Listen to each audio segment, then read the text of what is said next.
Hi guys! So today I will be exploring the sets of my animation making ice cream. It's actually a lot simpler than it looks, and yeah, you'll be figuring out how I made it soon. So here's 3ds Max, and right here is the sets or scene of my ice cream animation.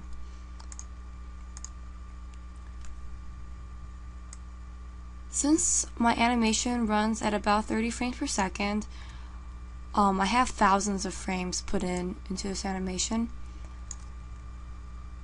Right now I'm just going to go through how I made every single part.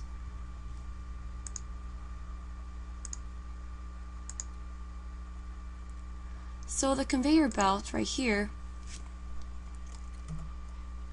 the cones are linked to it. So wherever the conveyor belt goes, the cones go. It's actually just a plane. Really simple. The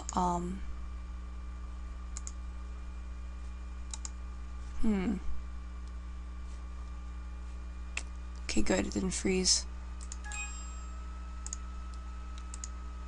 The table right here, the blue table, is actually just a box. Nothing fancy. The backboard right here, or counter as I named it,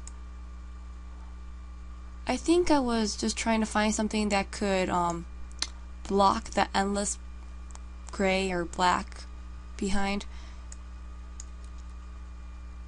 So I just ended up taking a box and just taking the vertices and twisting it every which way until I got this.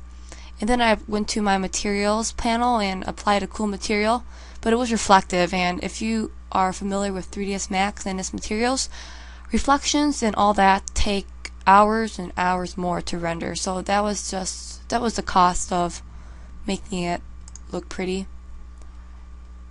If I turn on this vertex sub-object mode, you can see how I could possibly drag things out.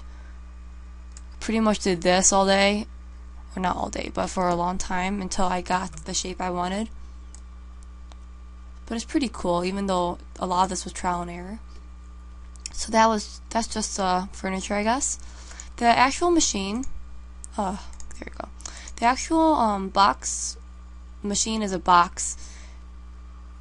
I didn't even bother to rename it. The little funnel thingies where the ice cream comes out is pretty much a cylinder, but what I did to make it have a little like nose, I went to my vertex sub object mode, and since I pretty much extended out a ring of vertices and I dragged it out and then downwards, so it has a little nozzle at the end. For the Ready Whip can, zoom is rather interesting. Okay, there we go. The top is pretty much a cylinder, and I tapered the end and smoothed it out and such. The intersection is also either a tube or cylinder, which I tapered, and this is just a cylinder.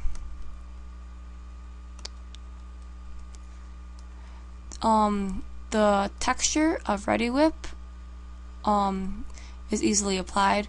There's this materials editor,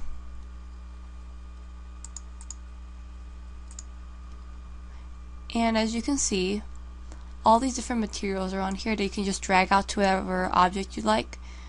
This is my Ready Whip material, and I simply I got a JPEG from the internet and put it into this channel and then applied it to the cylinder.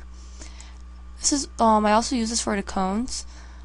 There's a lot of good texture websites out there, and I got this texture from a friend and then applied it to the objects that I wanted the waffle cone texture to be on.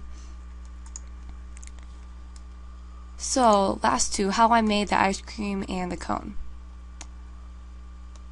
Okay, so the cone The first cone I made, I used a spline, which is pretty much a 2D line, and then a lathe modifier. The lathe is kind of, it's pretty much you rotate the line around an axis to create a 3D object. That didn't work out too well. It wouldn't accept textures. So in the end, what I did was take a cylinder or a tube. I keep on forgetting which. They're pretty similar. And I adjusted the vertices with my sub-object level buttons, and with this I gave it a rim, and I shaped the inside a bit. If I ungroup one of my cones, these are all clones by the way, oops, you can see how I gave it kind of a hollowness by taking a vertex and dragging it downwards. So now it looks like a cone, haha. And same thing with this. If you look inside, you can see I just dragged it down to give it an inside. And what is this? You may think is actually the ice cream. I don't know how to simulate liquids or semi-solid objects in 3ds Max with my current skill level, and this was the closest, or might have been the only way I knew how to simulate ice cream flowing out of a machine. The first one, the weird one right here, is just me messing around with vertices. Yeah, just ignore it. It's kind of ugly. These are actually all spheres, which I stretched and squashed to get the shape I wanted. And pretty much what happens when okay, I forgot about the tip. Okay, this tip right here is actually a cylinder with one of the vertices drag downwards, similar to what I did with the cones over here. And what happens is, here, I'll take it out. When the time comes, oops, it pretty much extends downwards, and this is the cue. It's the cue for the balls to rise from the base and come out one by one. So actually it's pretty simple, the way I decided to make this animation. So review, it goes down and the balls come up and happen to look like ice cream. The way I did this, as you can see here, I used a bend modifier.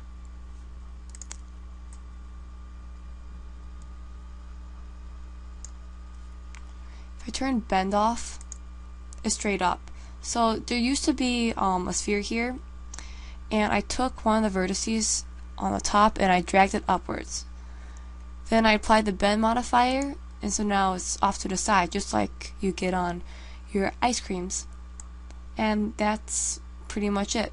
Nothing too fancy.